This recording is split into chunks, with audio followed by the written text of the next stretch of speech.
Picture every act of kindness as a pebble dropped into a pond. The ripples spread outwards and eventually return to where they began. In one of his Beatitudes, Jesus speaks about being merciful this way. So let's join a conversation with our Good News team, Lynn Shematek, Lauren Welch, and Jon Shematek. Today we're going to talk about the fifth Beatitude in Matthew's Gospel. Blessed are the merciful, for they shall have mercy shown to them. Jon, what's the first thing that comes to mind when you hear merciful?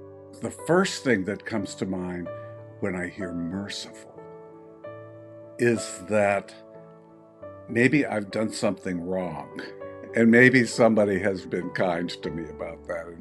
And showing me mercy means it might be being forgiven, but I'm also thinking that they are making me feel okay about it, even though I've done something that might have been wrong or offensive in some way. That's the first thing that flies into my mind. How about you, Lynn? I often think of the movies I used to see, the gladiators, and they'd be put the thumb up and then put the thumb down. And I always thought, well, that's an interesting way of doing it. But anyway, merciful is something that I really work on. I like to be merciful because I hope people will be as merciful to me. I recognize how many little things I do could be taken as irritant or parts of speech I might use inadvertently. I hope people are merciful when they think about what I'm saying and what I'm doing. It sounds like it's really important that we understand ourselves and know how we might offend or have someone show us mercy. If people show us mercy, it makes us more willing to have mercy for other people. Mm-hmm.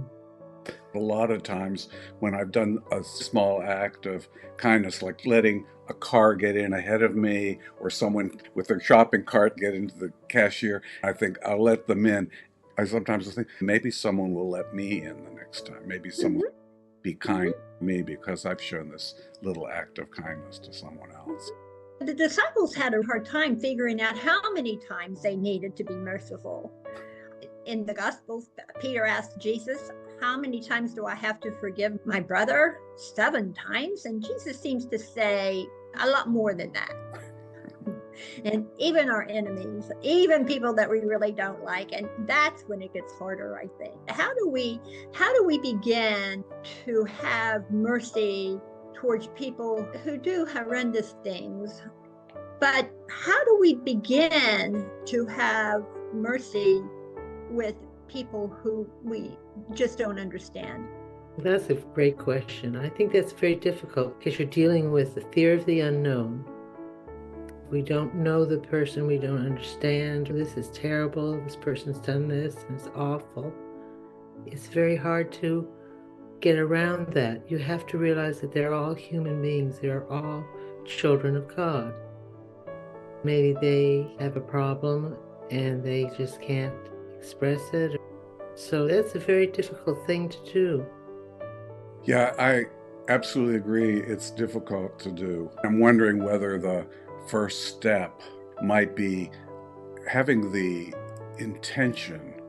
We may not always have the ability, but having the intention to understand the other person. We can never know how someone else is feeling. We can't say that. That's one of the most irritating things I hear is when someone says, I know how you feel. You don't know how I feel. I don't know how you feel. But can I begin to imagine what that person is experiencing? If I can begin to put myself in their shoes, not to identify them so much, but to get an inner sense of where they are, how are they hurting? Because they probably are hurting if they're doing something. I'm thinking, you gave a great example, Lauren, from the scriptures about how many times do we need to forgive someone. When I was thinking about the word mercy, after you asked me the first time, I thought about, where do we see that in the Gospels? How many times do we hear someone calling out to Jesus, have mercy on me. I'm blind, have mercy on me. My daughter's dying. This desire that the Divine One will enter that person's life and help them move toward healing. When Jesus came to so many circumstances of his healing ministries, he felt compassion for the person. He, which literally means he entered into their suffering. He was suffering with them. He was perfect. He could do that. We're not quite that good. It takes practice, just like everything. If we can begin to cultivate a feeling of compassion, a step in that direction is what you were saying, Lynn, is to recognize that we're all children of God and siblings together in that situation. Then maybe we'll find it possible to be a little bit compassionate, understanding, kind, even to someone who is, in our judgment, really awful people. If they're doing bad things, I think it is possible to show them mercy. Not easy, but possible.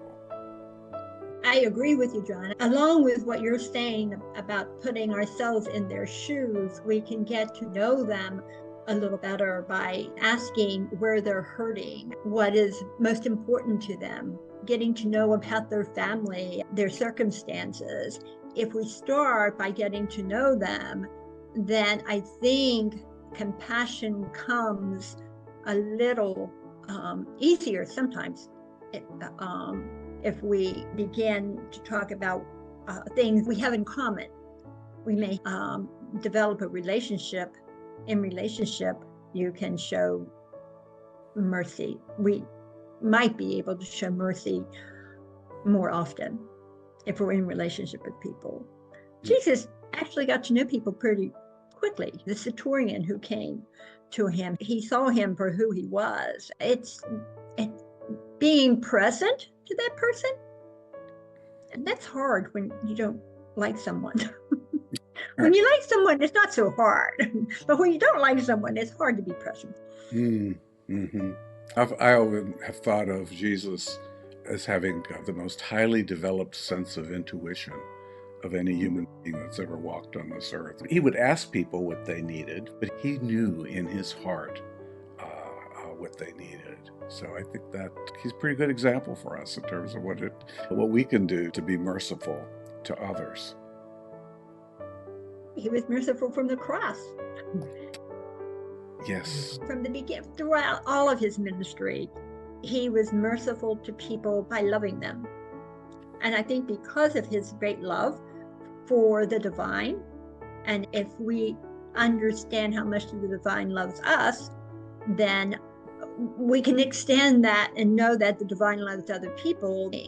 If we really do know that we are all children of God, we are siblings of one another. So, yeah. What can we do? How can we begin to cultivate this mercy towards others?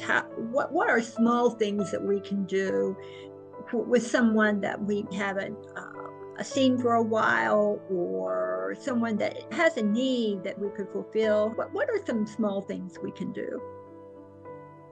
Well, one of the most important things is contact, communication between people. Write an email or send a text or something. Just say, thinking of you.